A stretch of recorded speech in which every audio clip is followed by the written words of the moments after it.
Yo les poulets, bienvenue pour cette nouvelle vidéo. Alors on va commencer par les banalités d'usage, donc comme d'habitude tu vas mettre un pouce en l'air hein, parce que c'est bon pour mon référencement, tu trouveras mieux mes vidéos et les gens trouveront mieux mes vidéos, ce qui ne serait pas pour me déplaire. T'hésites pas, tu vas partager YouTube, Facebook et compagnie, Twitter, Instagram, tout ce que tu veux, tu te fais plaisir, tu partages. Si tu veux m'aider, bah il y a Tipeee, il y a Utip, hein, ça pourrait toujours m'aider, hein, c'est très agréable.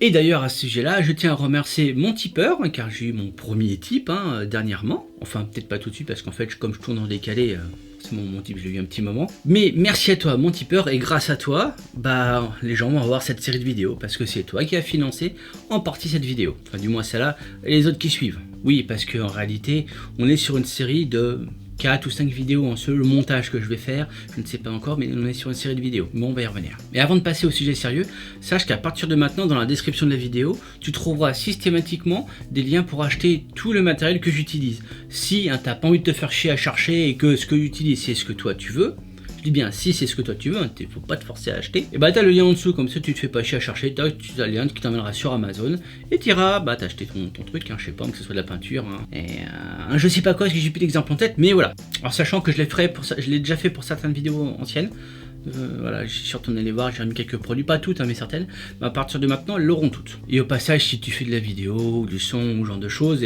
tu trouveras aussi un lien pour acheter le matériel que moi j'utilise pour tourner. Voilà, maintenant on va entrer dans le vif du sujet.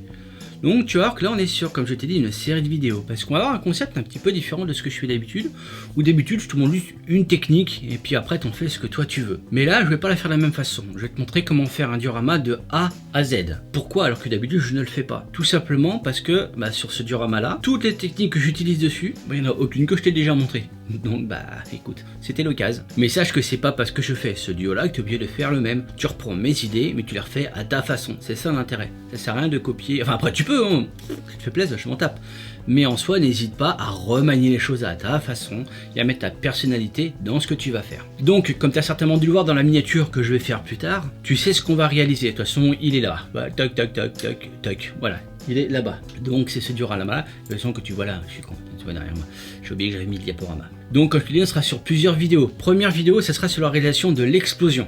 Hein, voilà, on va commencer par ça. Ensuite, on aura une vidéo sur la réalisation de l'eau. Là, je ne sais pas encore si on sera sur une vidéo ou deux vidéos. Elle sera longue. Maintenant, je ne sais pas si elle sera assez longue pour que je la coupe en deux ou si ça casse le rythme. Voilà, je ne sais pas. On verra bien. Ensuite, une troisième vidéo sur la réalisation de la fumée entre le Gundam et l'explosion, hein, le tir du Gundam. Et ensuite, une vidéo sur la réalisation de la bordure. Je vais te montrer comment faire une belle bordure comme ça, de façon simple et vraiment pas chère. Sans se rendre.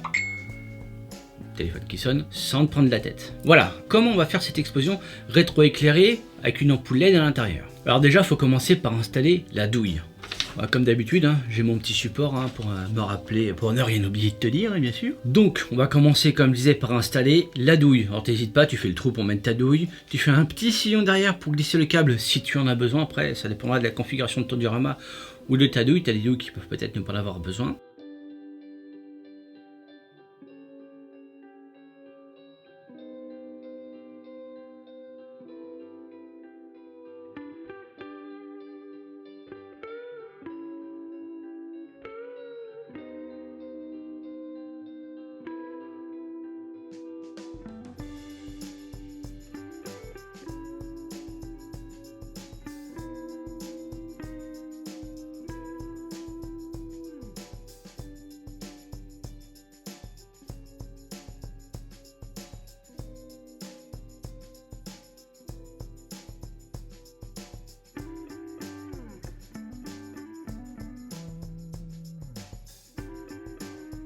J'insiste bien sur le fait après d'utiliser une ampoule à LED. Une ampoule LED ne chauffe pas, hein, voilà, parce qu'il ne s'agirait pas de foutre le feu dans ta baraque, hein, ça serait un peu dommage. Et n'oublie pas de prendre en compte la taille de ton explosion. Voilà, faut que si là il y a ta douille, faut que tu puisses faire le reste. Voilà, si tu la mets complètement dans le coin, il te trouve comme un con, voilà, ce serait con que tu aies fait un trou pour rien. Donc voilà, prends ça en compte. Ensuite, tu prends du grillage à poule, hein, ça coûte pas spécialement cher, et c'est bien pratique, et tu fais la forme globale en fait de ton explosion en tenant compte que les étapes suivantes vont épaissir, que ce soit vers l'extérieur ou vers l'intérieur. Donc faut que tu prévoies un petit peu de marge pour que dans ton projet final, ton ampoule ne soit pas en contact direct avec ce que tu vas faire après. Et je te conseille d'utiliser des gants parce que ça pique les doigts.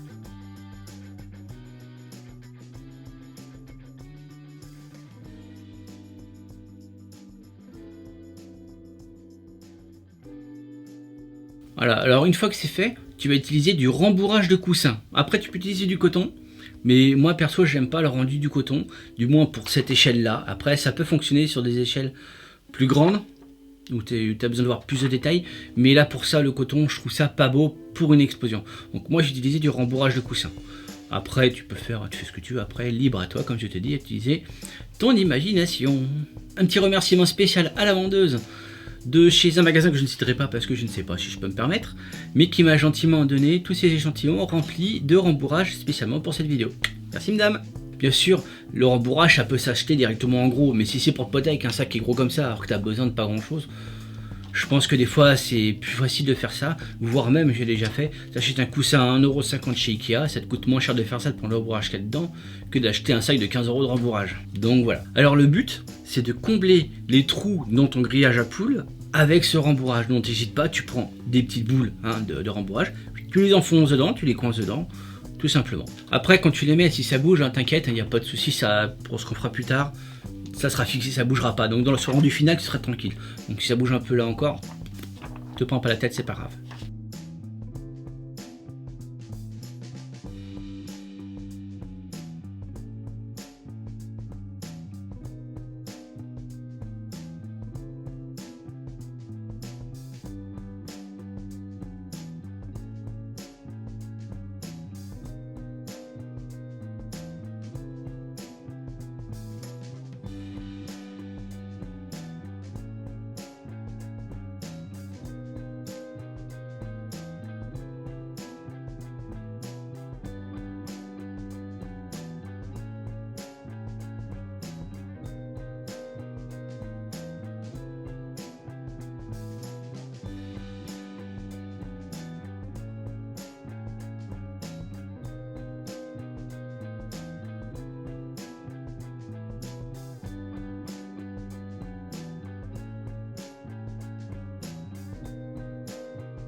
Alors ensuite, il y a les étapes de peinture. Moi, je vais faire les étapes de peinture à l'aérographe.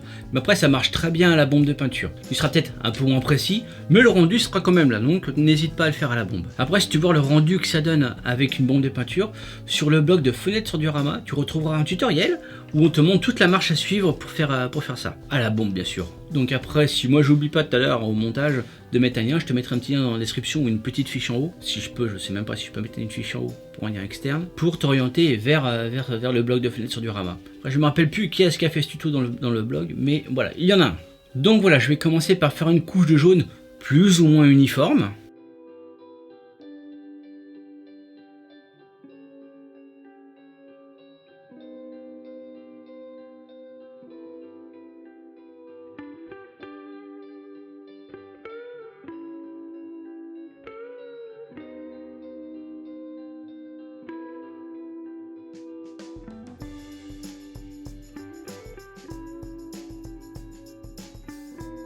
Ensuite, on va faire une couche de orange de façon aléatoire, mais en évitant les creux, car j'ai envie que les creux restent clairs. Donc vraiment qu'ils aient une teinte beaucoup plus claire sur le rendu final.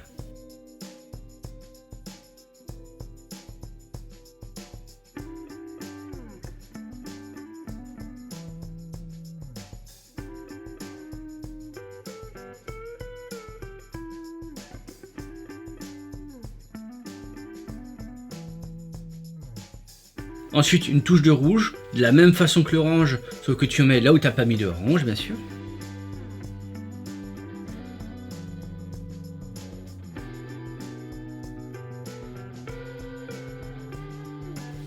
Et ensuite, tu vas mettre du marron, à l'inverse, sur toutes les zones qui sont pas les creux en fait, les bombés, les concaves, hein, je sais sais plus trop comment on dit, mais bon, tapis je l'ai dit, hein, sur les petites boules qui ressortent, tu mets du marron de façon à ce que ça fasse un contraste entre le creux et la boule, quoi. Voilà.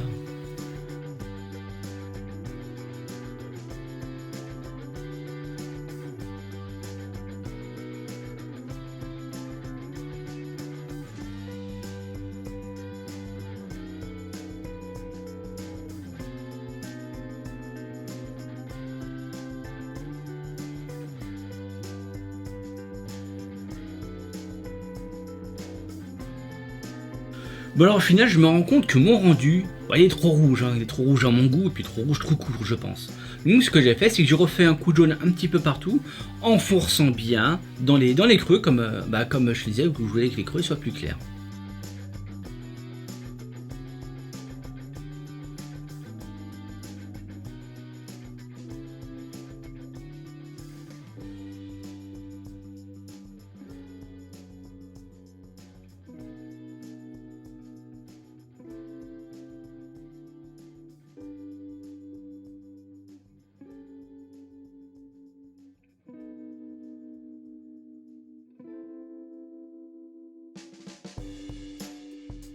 Et j'ai repassé ensuite un coup de marron sur les boules pour réaccentuer. En fait, ce que j'ai voulu, c'est réaccentuer mon contraste entre mes boules foncées et mes creux clairs, en gardant les rouges orangés au milieu. Et puis il y a mon téléphone qui sonne pendant que je te parle. On va voir qui c'est qui me parle. Tiens, ah, on va voir ça. Il est là le téléphone. Hop. C'est qui? Hein, c'est qui? Qui est-ce qui a osé? Bah voilà, DDR, c'est de ta faute. Putain, tu fais chier, DDR. Tu fais chier, tu parles encore là, mais tu fais chier. Bon bah du coup, hein, on va le mettre en vibreur, hein, pour éviter que ça recommence.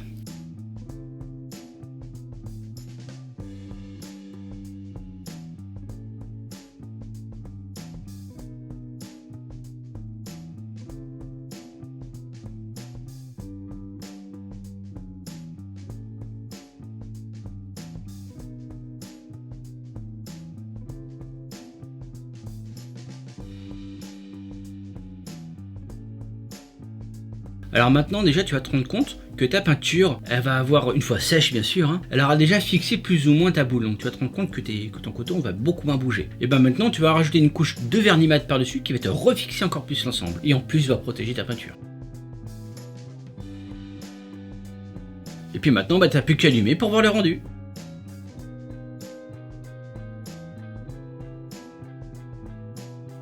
Voilà, cette vidéo est terminée, donc comme d'habitude, hein, comme je te dis au début, je vais te le répéter maintenant parce que j'en ai envie, hein, tu vas partager, tu partages, tu repartages et tu repartages, hein, le petit pouce en l'air, les Tipeee, les YouTube et compagnie. Et puis qu'est-ce que j'ai marqué d'autre à ne pas oublier? Bah non, c'est bon, hein, je n'ai rien oublié. Donc maintenant je te dis rendez-vous le mois prochain pour la suite de ce tuto où on apprendra à faire l'océan. Ciao mon poulet! Pour Cocobeko, nuage magique! Appliquez-vous, hein!